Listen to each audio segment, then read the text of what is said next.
सनहिया लगावल बहुत बात नइखे।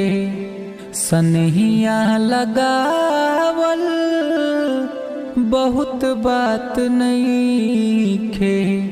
सनहिया निभावल बहुत बात होला।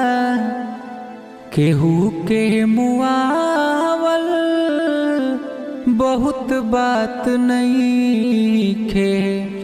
केहू के मुआवल बहुत बात नइखे। मुआ के जियावल बहुत बात होला। मुआ के जियावल बहुत बात होला।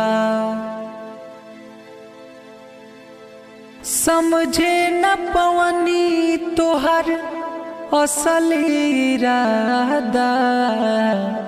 रुपवा के जाल में धरा गई दादा।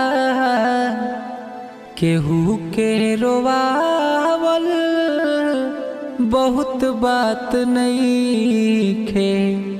केहू के रोवावल बहुत बात नइखे।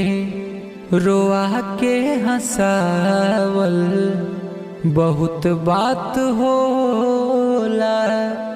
सनहिया लगावल बहुत बात नइखे।